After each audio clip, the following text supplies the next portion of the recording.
Hello everyone, कैसे हैं आप सब। Welcome back to my channel. I hope आप सब अच्छे होंगे।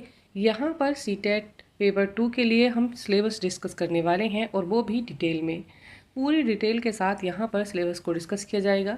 बताते हैं सीटेट में कि 5 सब्जेक्ट हैं, पेडागोजी, हिंदी, इंग्लिश, ईवीएस हो जाता है और मैथ साइंस है तो मैथ साइंस आ जाता है। पर ऐसा नहीं है, इस सिलेबस में भी बहुत सारे टॉपिक हैं और ये बहुत डिटेल है, अपने आप में बहुत ब्रॉड है। तो चलिए सिलेबस को देख लेते हैं कि क्या सिलेबस है। सबसे पहले हम बात कर लेते हैं बाल विकास की। बाल विकास और शिक्षा शास्त्र का जो सिलेबस है वो यहाँ पर दिया गया है। चलिए सिलेबस को देखते हैं। ये टॉपिक अपने आप में इतने बड़े हैं कि इनमें ही आपको काफ़ी टाइम लग जाएगा। तो चलिए देखते हैं विकास की अवधारणा और सीखने के साथ इसका क्या संबंध होता है। यहाँ पर बात क्या की जाती है, बात की जा रही है कि विकास की जो अवधारणाएँ हैं, विकास कैसे डेवलप हुआ है और इसके सीखने के साथ जो संबंध है, रिलेशन है, वो आपको बताने हैं।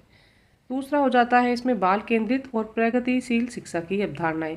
यहाँ पर बात की जाती है जो बच्चे की शिक्षा है वो कैसी है, चाइल्ड सेंटर्ड है या प्रोग्रेसिव शिक्षा है। तो ये सारे पॉइंट जो हैं इसमें आते हैं। उसके बाद बात की जाती है बुद्धि के निर्माण के महत्वपूर्ण पहलू। तो यहाँ पर बुद्धि के जितने भी प्रकार दिए गए हैं उन पर भी बात की गई है, जैसे कि हार्वर्ड गार्डनर के अनुसार है, स्पीयरमैन के अनुसार है। तो बुद्धि के निर्माण में ये सारी चीज़ें आप देख पाएंगे, आपको ये देखने के लिए मिलेंगी। यहाँ बात की जा रही है सीखने के लिए आकलन। जो बच्चा सीख रहा है उसका आकलन और सीखी गई बातों के आकलन के बीच क्या अंतर है। एक आकलन होता है सबमिटिव असेसमेंट, एक होता है फॉर्मेटिव असेसमेंट। तो ये दोनों में क्या डिफरेंस है ये यहाँ पर आपको देखना है और इसी से आपको क्वेश्चन भी पेपर में बहुत सारे मिल जाएंगे। उसके बाद बात कर लेते हैं स्कूल आधारित मूल्यांकन कैसे होता है। इससे भी क्वेश्चन जो हैं आपके पेपर में बनते हैं। सतत और समग्र मूल्यांकन, परिप्रेक्ष्य और अभ्यास। उसके बाद यहाँ पर बात की गई है शिक्षार्थियों की तैयारी के स्तर का आकलन करना, कक्षा में सीखने और आलोचनात्मक सोच को बढ़ाने के लिए और शिक्षार्थियों की उपलब्धियों का आकलन करने के लिए उपयुक्त प्रश्न तैयार करना।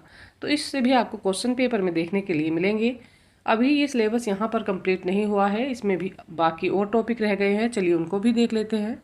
यहाँ पर जितने भी मैं पॉइंट बता रही हूँ, जितने भी टॉपिक यहाँ पर बता रही हूँ, ये सारे बाल विकास और पेडागोजी के अंतर्गत आते हैं। इन सब टॉपिक से कुल मिलाकर 30 क्वेश्चन आते हैं। 15 क्वेश्चन इसमें बाल विकास के होते हैं और जो 15 क्वेश्चन हैं बचे हुए वो हो जाएंगे आपके पेडागोजी के।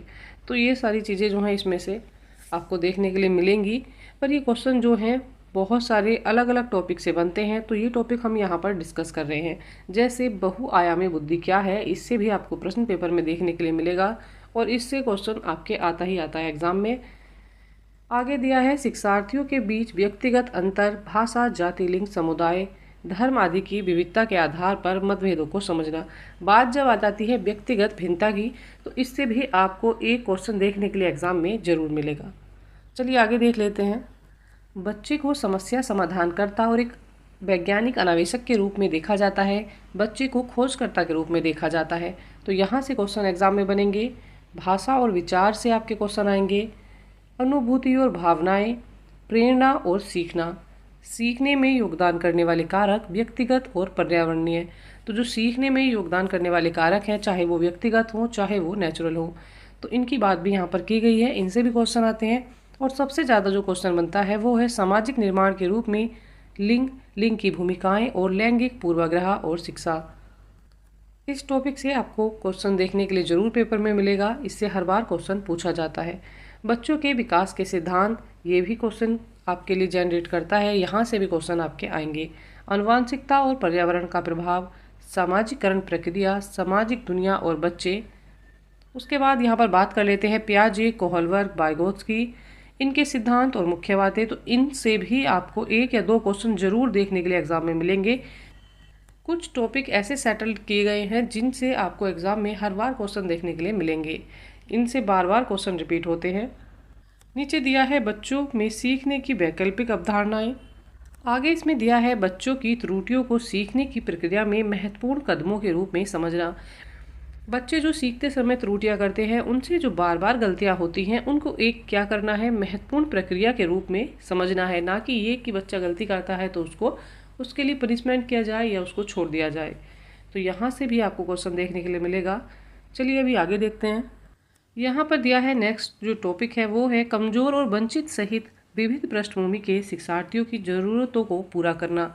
तो क्या यहाँ पर बाल विकास बात करता है? बाल विकास जो बात करता है, बच्चे जो है कमज़ोर वंचित समूहों से आते हैं, अलग अलग पृष्ठभूमि से आते हैं, उनकी ज़रूरतों को पूरा करना, सबको साथ लेकर चलना, सबका साथ में विकास करना, तो ये बात की जाती है बाल विकास में। तो यहाँ से क्वेश्चन जरूर आपको देखने के लिए मिलेंगे। आगे दिया है प्रतिभाशाली, रचनात्मक, विशेष रूप से विकलांग शिक्षार्थियों की ज़रूरतों को पूरा करना। सीखने की कठिनाइयाँ, समस्याओं आदि वाले बच्चे जो होते हैं उनकी ज़रूरतों को पूरा करना। बच्चे कैसे सोचते हैं, कैसे सीखते हैं, ये सब चीज़ें आपको ध्यान देनी है और यहाँ से भी क्वेश्चन आपको देखने के लिए मिलेंगे। आगे इसमें दिया है बच्चे कैसे और क्यों स्कूल में प्रदर्शन में सफलता पाने में असफल होते हैं। तो बच्चे कैसे असफल होते हैं और क्यों होते हैं, यहाँ से भी आपको क्वेश्चन देखने के लिए एग्जाम में मिलेगा। नेक्स्ट पर बात करते हुए देखते हैं शिक्षण और सीखने की बुनियादी प्रक्रियाएं। तो ये चीज़ भी बहुत मैटर करती है, यहाँ से भी क्वेश्चन आपको देखने के लिए मिलेंगे। बच्चे का बेस क्या है, क्या उसकी बुनियादी ज़रूरतें हैं, कैसा उसका शिक्षण है, यहाँ से बहुत सारे क्वेश्चन आपके एग्जाम में आ जाएंगे। बच्चों के सीखने की जो रणनीतियाँ होती हैं, क्या स्ट्रेटजी अपनानी पड़ती है बच्चे को सिखाने के लिए, किस मेथड से आप बच्चे को सिखा रहे हैं, प्लेबे मेथड से सिखा रहे हैं, स्टोरी मेथड से सिखा रहे हैं या एक्सप्लेनेशन मेथड से उसको सिखा रहे हैं। तो ये जो सारी रणनीतियाँ हैं ये भी यहाँ पर मैटर करती हैं। सामाजिक गतिविधियों के रूप में सीखना। आगे इसमें दिया है सीखने का सामाजिक संदर्भ क्या है, बच्चा सीखता क्यों है, क्या उसकी ज़रूरतें हैं, इससे भी क्वेश्चन आपको एग्जाम में देखने के लिए मिलेंगे। यहाँ पर हमारा पेडागोजी पेपर 2 के लिए जो सिलेबस था वो कंप्लीट हो चुका है। इसमें पेडागोजी भी है, बाल विकास भी है, दोनों के जो टॉपिक हैं वो मिक्स हैं और ये यहाँ पर कंप्लीट हो गए हैं। इतने टॉपिक आपको कवर करने हैं। अभी आपके पास काफ़ी समय है, इसीलिए आप अभी से अपनी तैयारी में लग जाइएगा। चलिए देख लेते हैं आगे जो हमारी लैंग्वेज होती हैं। तो यहाँ पर हम लैंग्वेज में भाषा हिंदी ले रहे हैं और उसी के यहाँ पर हम टॉपिक को डिस्कस करने वाले हैं। यहाँ दिया है अपठित गद्यांशों को पढ़ना। 2 गद्यांश और एक गद्य का होता है जिसमें एक नाटक और एक कविता से जुड़ा हुआ होता है। तो 2 गद्यांश आते हैं जिसमें एक नाटक से लिया जाता है, एक कविताओं से लिया जाता है। उनमें निष्कर्ष निकालने के लिए आपको बोला जाता है, व्याकरण और भाषा दक्षता से जुड़े हुए प्रश्न जो हैं वो आपसे पूछे जाते हैं। तो यहाँ पर 2 अपठित गद्यांश आते हैं जिनसे क्वेश्चन आपको देखने के लिए मिलेंगे। 5 या 6 क्वेश्चन एक गद्यांश से आपको देखने के लिए मिल जाएंगे। उसके बाद आप यहाँ देखेंगे भाषा शिक्षण के जो सिद्धांत हैं वो आपको पता होने चाहिए। सुनने और बोलने की क्या भूमिका होती है। अगर आप भाषा की बात करते हैं तो सुनना और बोलना सबसे ज़रूरी पॉइंट यहाँ पर यही हो जाता है और इससे क्वेश्चन आपको देखने के लिए एग्जाम में मिलेगा। आगे इसमें बात करते हैं भाषा का कार्य और बच्चे उपकरण के रूप में इसका कैसे उपयोग करते हैं। तो भाषा की बात की जा रही है, उपकरण के रूप में बच्चे इसे कैसे यूज़ करते हैं, यहाँ से क्वेश्चन बनेगा। नेक्स्ट टॉपिक क्या है, जो नेक्स्ट टॉपिक है वो है भाषा की समझ, प्रवीणता और मूल्यांकन करना। बोलना, सुनना, पढ़ना और लिखना। बोलना, सुनना, पढ़ना और लिखना, इनसे भी आपको एक क्वेश्चन देखने के लिए एग्जाम में अवश्य मिलेगा। यहाँ से क्वेश्चन हर बार पेपर में पूछा जाता है। आगे देखते हैं विविधतापूर्ण कक्षा में भाषा सिखाने की जो चुनौतियाँ होती हैं एक टीचर के लिए वो क्या होती हैं। यहाँ से क्वेश्चन आप देख सकते हैं। भाषा की कठिनाइयाँ, त्रुटि और समस्याएँ। सीखना और अधिग्रहण क्या होता है, सीखना और अधिग्रहण में क्या अंतर होता है, ये भी आपसे पूछा जाएगा। भाषा कौशल क्या होते हैं, ये भी पूछा जाएगा। आगे जो हमारे टॉपिक बचते हैं वो है भाषा शिक्षण, शिक्षण अधिगम सामग्री, पाठ्य पुस्तक, मल्टीमीडिया सामग्री जो होती है, साथ ही कक्षा की बहुभाषी संसाधन क्या होते हैं, इनके बारे में बात की जाती है। इनके क्वेश्चन आपको पेपर में देखने के लिए मिलेंगे। यहाँ से क्वेश्चन देखने के लिए ज़रूर मिलेगा उपचारात्मक शिक्षण, इससे एक क्वेश्चन जरूर आपके एग्ज़ाम में बनता है। तो ये हो गया है आपका हिंदी का सिलेबस।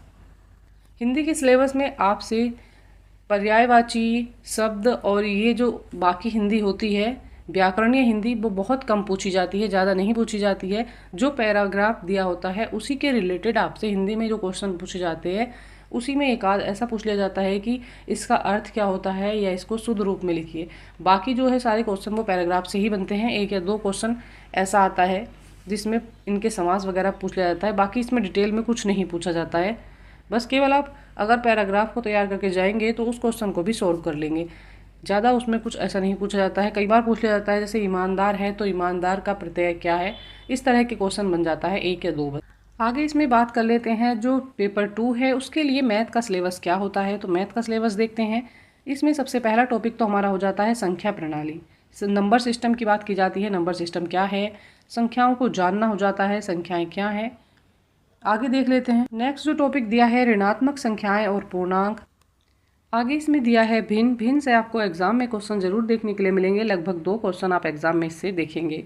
फिर है संख्यात्मक प्रश्न। संख्यात्मक प्रश्न भी 2 आपके एग्जाम में जरूर आएंगे। पूर्ण संख्याएं, बीजगणित, बीजगणितीय परिचय, अनुपात और समानुपात, इससे भी आपको एग्जाम में क्वेश्चन देखने के लिए मिलता है, तो एक क्वेश्चन आपको यहाँ से भी मिल जाएगा। उसके बाद बात कर लेते हैं ज्यामिति। बुनियादी ज्यामिति, विचार 2D और 3D, इनसे भी क्वेश्चन बनते हैं। क्षेत्रमिति से क्वेश्चन बनते हैं, इससे भी आपको 1 या 2 क्वेश्चन देखने के लिए आपके एग्जाम में जरूर मिलेंगे। उसके बाद है रचना। पटरी, प्रोटेक्टर, कंपास का उपयोग करके आपको रचना करनी है। उसके बाद दिया हुआ है डाटा। फिर दिया है समरूपता या प्रतिबिंब, तो इससे भी आपको क्वेश्चन देखने के लिए मैथ में अवश्य मिलता है। एक क्वेश्चन तो यहाँ से आपका पक्का होता है। उसके बाद आगे इसमें बात कर लेते हैं गणित। तार्किक सोच की प्रकृति कैसी होती है, सामुदायिक गणित कैसा होता है, यहाँ से भी आपको क्वेश्चन देखने के लिए एग्जाम में मिलेंगे। आगे इसमें दिया है मूल्यांकन, उपचारात्मक शिक्षण, पाठ्यचर्या में गणित का क्या स्थान है, ये गणित की पेडागोजी है। गणित की भाषा और शिक्षण की समस्याएं क्या होती है, यहाँ से आपके क्वेश्चन देखने के लिए आपको एग्जाम में मिल जाएंगे।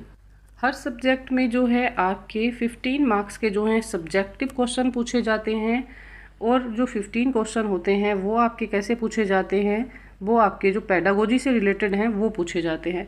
तो यहाँ पर आपको मैंने हिंदी में क्या सिलेबस है वो बता दिया है, साथ ही जो मैथ का सिलेबस है वो भी यहाँ पर कंप्लीट डिटेल में डिस्कस कर दिया है। पेडागोजी का सिलेबस डिटेल में डिस्कस कर दिया है। अब आगे देख लेते हैं हम यहाँ पर क्या दिया हुआ है।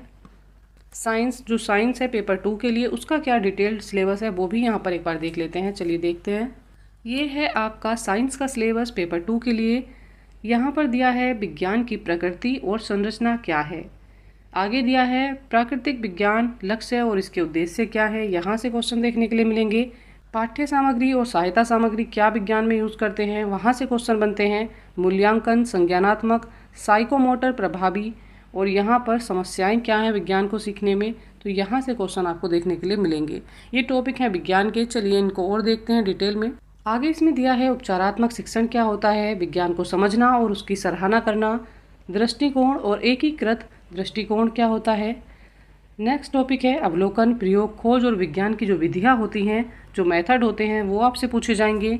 नवाचार क्या है, और साथ ही इसमें पूछा जाता है सब्जेक्टिव जो पार्ट है वो भी आपसे पूछा जाएगा। इसके क्वेश्चन 15 आते हैं, और 15 जो क्वेश्चन आते हैं वो आपके पेडागोजी के आते हैं। तो चलिए इसको देखते हैं। इसमें दिया है भोजन और भोजन के जो स्रोत होते हैं, भोजन के क्या घटक होते हैं, भोजन की सफाई, ये आपके डिटेल्ड यहाँ पर टॉपिक में डिस्कस कर रही हूँ। आगे इसमें दिया है चीज़ें कैसे काम करती हैं, विद्युत प्रवाह, सर्किट और चुंबक। इसमें कुछ ज़्यादा आपसे साइंस नहीं पूछी जाती है, बिल्कुल जो बेसिक साइंस है वो ही आपसे पूछी जाएगी। आगे दिया है प्राकृतिक घटनाएं जो होती हैं, जैसे भूकंप आना, बाढ़ का आना, इनसे भी क्वेश्चन आपको देखने के लिए मिलेंगे। जीव जगत से क्वेश्चन मिलते हैं। गतिमान चीज़ें, लोग और जो विचार हैं उनसे क्वेश्चन आपको देखने के लिए मिलेंगे। प्राकृतिक संसाधन क्या हैं, उनकी देखरेख कैसे की जाती है, यहाँ से क्वेश्चन बनते हैं। साथ ही सामग्री दैनिक उपयोग की जो होती है वहाँ से आपको क्वेश्चन देखने के लिए एग्जाम में मिलेंगे। साइंस का सिलेबस जो है ज़्यादा लेंथी नहीं है, ये पूरा सिलेबस है जो मैं डिस्कस कर रही हूँ। इसमें आपकी 15 नंबर की पेडागोजी है, साथ ही जो सब्जेक्टिव पार्ट है उसके भी 15 नंबर के क्वेश्चन यहीं से आपको देखने के लिए मिल जाएंगे। ये सिलेबस कंप्लीट हो जाता है साइंस का। आई होप ये क्लास आपके लिए काफ़ी हेल्पफुल रहने वाली है। अगर आप तैयारी करते हैं तो कई बार सोचते हैं कि आपको भी अगर डिटेल में सिलेबस पता हो तो आप खुद से भी अपनी पर्सनल तैयारी भी कर सकते हैं। आप चैनल के साथ जुड़कर तो तैयारी करते ही हैं, साथ ही इतना टाइम आपको मिल जाएगा कि आप पर्सनली भी कुछ चीज़ें सर्च करके उनको पढ़ना चाहेंगे। तो आप इसके लिए क्या करेंगे, इसके लिए आप NCERT की जो बुक्स होती हैं वहाँ से ये सिलेबस कवर कर सकते हैं। वहाँ आपको काफ़ी सारा मटेरियल जो है पढ़ने से संबंधित मिल जाएगा, क्योंकि जो इस एग्ज़ाम में क्वेश्चन पूछे जाते हैं वो NCERT बेस्ड पूछे जाते हैं। यहाँ बात कर रही हूँ मैं सब्जेक्टिव पार्ट की। सब्जेक्टिव पार्ट जो होता है उसके most of the question NCERT से हूबहू उठाकर लिए जाते हैं। अगर आपको CTET की तैयारी करनी है तो आप चैनल के साथ जुड़िए। यहाँ पर मैं CTET के लिए क्लासेस प्रोवाइड कराऊंगी। आई होप ये क्लास आपके लिए काफ़ी हेल्पफुल रहेगी। अच्छी तैयारी के लिए साथ में बने रहें। चैनल को लाइक, शेयर एंड सब्सक्राइब करें।